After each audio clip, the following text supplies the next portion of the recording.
Oi, tudo bem? Eu sou o William e hoje eu tô aqui para falar para você 5 termos do mercado financeiro. E caso você não queira perder os próximos vídeos como esse, já se inscreve aqui no canal e me segue lá no Instagram.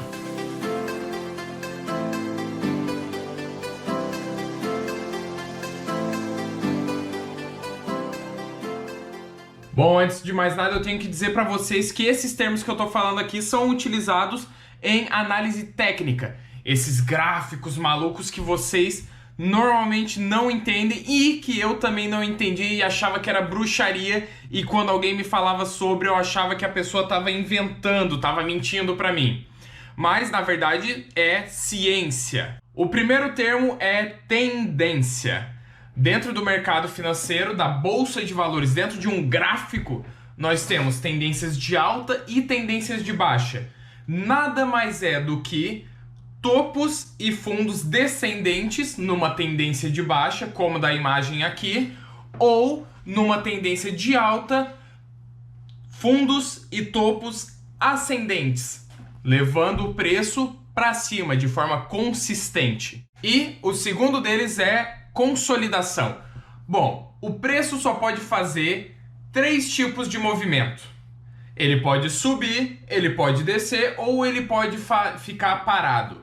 Uma grande análise seria tendência de alta, tendência de baixa ou consolidação. Isso significa o quê? Que o preço encontrou alguma área de resistência e ele não tem mais força, nem volume, nem volatilidade para conseguir ultrapassar aquele preço. Sendo ultrapassando, continuando a sua tendência de alta, por exemplo, ou revertendo, indo para o outro lado. A consolidação, no caso, é o momento onde o preço estava subindo de forma consistente, porém ele encontrou algum empecilho e por algum motivo, normalmente pelos negociadores que estão da ponta oposta segurando o preço e os da ponta que estão tentando continuar a tendência não conseguindo mantê-lo em movimento. O terceiro deles é suportes e resistências. O que é um suporte ou uma resistência? Suportes e resistências são lugares onde o preço já chegou, porém ele tem dificuldade de ultrapassar aquele lugar. No caso, a gente estuda eles verificando pontos onde o preço já foi e consolidou ou teve uma reversão ou uma média móvel forte que está segurando o preço ali, entre outros motivos para que aquilo seja um suporte ou uma resistência. Mas a forma como eu e que eu vejo que a maioria das pessoas faz para estudar um suporte ou uma resistência é vendo o maior número de toques, onde o preço bateu ali, teve dificuldade de romper ou que o preço bateu e reverteu.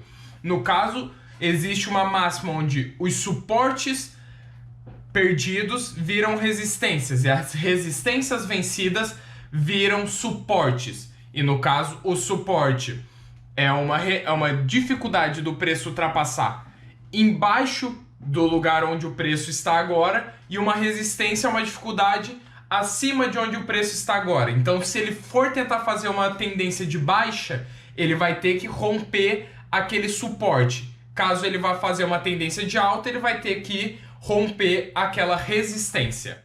E o quarto item da nossa lista são reversões. Como eu já falei no item anterior, uma reversão pode acontecer quando o preço bate em um ponto de suporte ou resistência e ele faz o caminho oposto que ele vinha fazendo, como vocês podem ver na imagem aqui.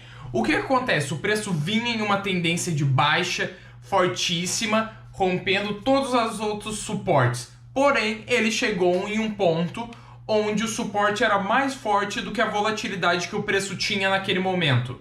Então, o que pode acontecer é ele consolidar, como a gente viu no item número 2, e voltar a cair, ou ele pode consolidar e ir para o lado oposto, fazendo uma reversão, ou ele pode simplesmente bater e reverter com bastante força.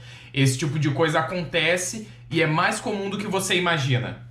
E o último item da nossa lista são alvos.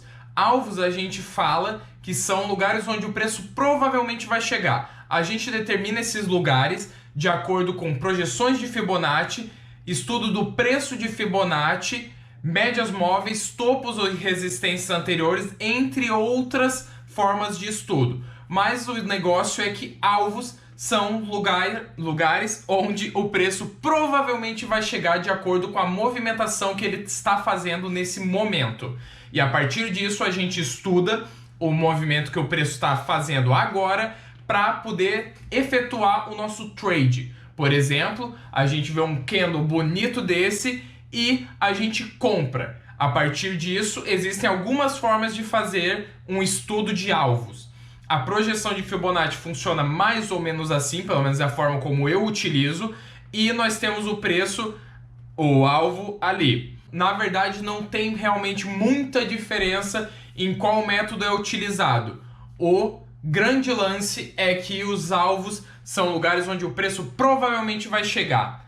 E isso varia do tempo gráfico em que é analisado esse alvo. Caso você analise no gráfico de 5 minutos, ele provavelmente não vai demorar muitos minutos. No caso, muitas vezes esses 5 minutos. Em média, dentro de um dia, ele vai chegar. No máximo, dentro de um pregão, que seriam mais ou menos umas 8 horas. Não exatamente, mas mais ou menos. Já o gráfico de um dia, ele pode vir a chegar no seu alvo em um mês ou 2. De semanas, alguns meses, e por aí vai indo. Tem essa lógica entre o tempo gráfico que você utiliza para analisar o seu alvo e o tempo que o preço provavelmente vai demorar para chegar ali. Mas ainda assim, nenhum estudo é 100%. Por isso são probabilidades, nada é certo. E aí, gostou do vídeo? Se inscreve no canal e deixe seu like. Caso você tenha ficado com alguma dúvida, o campo dos comentários aqui está abertíssimo para você me perguntar o que você quiser, ou até mesmo sugerir o tema para um próximo vídeo.